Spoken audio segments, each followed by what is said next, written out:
Come on, babe. You don't really mean it? You can't just leave me. Give me another chance. You know I love you. But Rachel, my ex, didn't care one bit. She yelled at me to get lost and left me in the dust. Man, getting rejected like that hurt. A lot. But between you and me, I didn't mind. I actually kinda liked it when she said no. Yeah, it broke my heart, but it was also kind of fun. Hi, my name is Brad. And let's just say, I'm sure I'm not like any other guy you know. After my rejection, I ran home, with my aching heart in my chest. As soon as I got home, was barely through the door, when two of my sisters, Clara and Trish, ran up to me. They were both asking me for help, frantically, and I could barely hear what each one of them was saying. Things had been really hard since my mom had gone, but I had a lot of things to deal with, and my sisters just couldn't seem to understand. Clara was crying and saying that she needed new shoes because her old ones were worn out. She said, "The kids at school all make fun of me. Can you take me to get new ones?" I told her I was too busy to do it right then. But before I could leave, Trish was crying too. She said her friend was having a party and that she needed to get a present. She said, "This is the first time I've been invited to anything." But I said, "Sorry. I'm way too busy with stuff." I went to my room and I got on my computer to message Rachel. I wasn't ready to give up on her yet. I typed, "If you take me back, I'll give you my dad's car." But while I waited for a reply, I messaged a few other girls from school. It doesn't hurt to have some backups, right? While I was typing away, my third sister, Lindsay, burst into my room. She said she was hungry and wanted a sandwich. But I said back, "Make it yourself. I'm busy here." She saw that I was chatting to girls online and not studying, but I didn't care. She left without a word, and I went back to my business.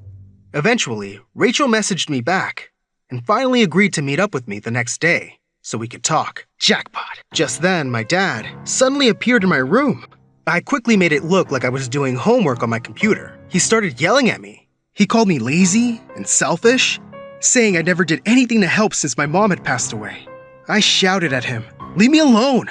I've had enough of you all today!" I got up and ran out of the house. The next day, I arrived at the restaurant Rachel had agreed to meet me at. I sat down and things went well for a while. It seemed like she might take me back. But I remembered how weirdly fun it had felt to get turned down by her. So I started to do things that no girl would like. I checked out the waitress as she left the table and asked Rachel to repeat things all the time, as if I wasn't paying attention. I made sure to order the most expensive meal on the menu, and she said she would do the same. That seemed to calm her down, until the check arrived, that is, and I told her that she'd have to pay because I didn't bring my wallet. That was the last straw. She stood up and threw her glass of water all over me. The whole restaurant was staring as she stormed off, and it was so embarrassing. But even though I was rejected again, it felt more thrilling than it did yesterday. I couldn't enjoy it for long, though, because my dad called me right after that moment. He yelled, "Where the heck are you?" I shouted back, "I'm not a little kid anymore. You can't tell me where to be all the time." Dad told me that there was an emergency at home, and I needed to get back right away. I cut the call because Dad always exaggerated everything. I felt bad for a moment, but then I remembered that I'd just been dumped. Again! I was feeling bad and good at the same time. And when you feel like that, you gotta be out in the rain. I headed home soon after, and the house was in a panic. Lightning had struck a big tree outside our house, and it had fallen down and destroyed our kitchen. I ran up to my dad, who was talking to some firefighters, while my sisters cried. Dad screamed at me, "Where the heck were you? I said it was an emergency!" I yelled back, "I didn't think you were serious!" My dad was complaining about how expensive it would be to get everything fixed. He told me that I need to get a job to help pay for it, and I said, "No way!" I told him, "I don't have time to get a job. I was way too busy." Yeah, I felt bad, but it was my dad's house, and he has to figure it out. I had a lot going on, and I was heartbroken. My dad thought I was talking about being busy with schoolwork, so he said that he'd just have to get a second job. He said, "Listen, idiot, I pay a lot of money for your education, so you don't end up like me. You better make the most of it and work really hard." I told him to stop pressuring me and stop worrying before I left the room. Luckily, my bedroom hadn't been hit by the tree, so I can get right back to business. I spent the next few days trying to chat with more and more girls while my dad got a second job. I felt guilty, but I wouldn't be young forever. I needed to have fun while I still could. Later, my dad came home all happy, saying that he met a lady at work that he really liked. He said, "This woman is going to help me forget all my sorrows in life, including you, my son." The next day at school, I was shocked to see Trevor, a guy from school, holding Rachel's hand. I couldn't believe it. She was already with another guy? I ran over to them and yelled, "Rachel is my girl! Get away from her!" She just moved closer to Trevor. She said, "Leave me alone, you psycho. It's over between us." I offered my hand, but this time, Trevor pushed me away. He said, "She told you to leave her alone, so get lost." That was the last straw for me. I swung my fist and punched him right in the face. Soon, we were both swinging at each other until 2 teachers came to separate us. We were sent straight to the principal's office, and he told me I was suspended. I left school feeling like I lost everything. First, Rachel was gone, and now my dad would probably go insane if he found out I'd been suspended. Trevor's dad was friends with the superintendent, so on top of everything, he got away with no punishment at all. I got home wondering how I was going to break the news to Dad. When I saw his new girlfriend had come over for dinner, I just wanted to drown my sorrows in text messages. But then I saw that there was a gorgeous girl around my age with my dad's girlfriend. This is Laura, my niece. I was immediately hooked. I started talking to her a lot. She was so gorgeous and smart, just my type. I knew I had to be with her. Before I could get to know her a bit more, my dad pulled me into another room and said, "I really like Laura's aunt, so you need to back off or you'll ruin my chances with her." I couldn't believe it. This sad old man had no right to control who I spoke to, so I just ignored him. I managed to get Laura's number without my dad noticing and started texting her all the time. She was so cool and agreed to go out with me. The next day, I was getting ready for my date with Laura when my dad phoned and said I had to take my sister Trisha to an important interview for an international college. Right at the time I was supposed to meet Laura. At first, I said heck no.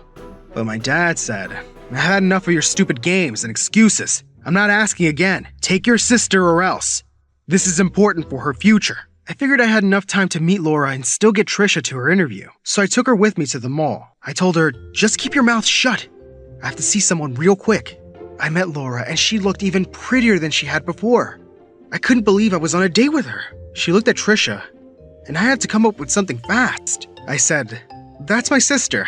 She has a condition where she looks 16, but has the mind of a 6-year-old. Trisha looked like she was going to kill me, but I gave her the sharpest look I could. I said, "We're just gonna hang out here for a bit, Trisha. Be good or I won't take you for ice cream later." She sat with her arms crossed, obviously mad at me, but I was too busy with Laura to care. In fact, Laura seemed to really like that I was taking care of my sister. We were having a great time, and I was really falling for her, but something was missing. The fun that I had with Rachel wasn't there, no matter how well the date went.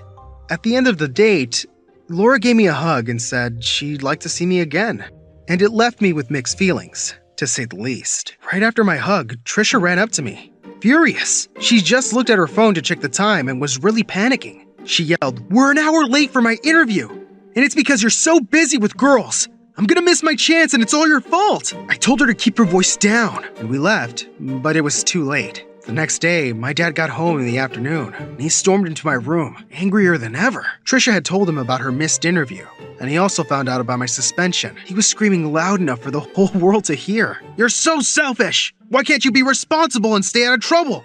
You stupid boy!" I shouted back at him. I was young and needed to live my life. I ran out of the house as quickly as I could and went to sit in the park. I felt bad about everything. As luck would have it, Laura was at the park too, and she said she wanted to go out with me. We hung out and we were having a good time again. But without even thinking, I tried to sabotage things with her. I pulled the same tricks I pulled with Rachel. After all, they would make any girl furious, right? I checked out other girls, acted disrespectfully, and made Laura pay for stuff. But no matter what I did, she just seemed to like me more. I couldn't understand it. By the end of the date, she should have been slapping me, but she gave me a kiss on the cheek and left. The next day when I got back from school, Clara casually said to me, "By the way, bro, Trish packed her bags and left this morning." I felt annoyed and asked her where Trish had gone, but she just shrugged her shoulders. I went up to Trish's room and saw that all her stuff was gone. My dad was already furious with me. If he found out about this, he'd kill me. Panicking, I called Laura and told her what happened. She said she knew where Trish's boyfriend lived, and she would probably be there. So we both headed off to his place. When we got there, we found them standing outside and having a fight. Her boyfriend looked so relieved to see us. He said, "Thank goodness. Your sister is crazy. She mentioned the C word. Commitment. Getting married and being together forever. Trisha was saying, I thought you loved me. I just wanted to be with you. I stood between them and said, hey, watch it. That's no way to treat a woman. Leave her alone. I turned to Trisha and said, I'm really sorry you missed your interview. I've had a lot of issues lately, but I still love you. Come home with me. I'll do anything. She said, anything? Okay, I want your bedroom. Laura was watching, and I couldn't say no. So I just said, it's a deal. Just come home now.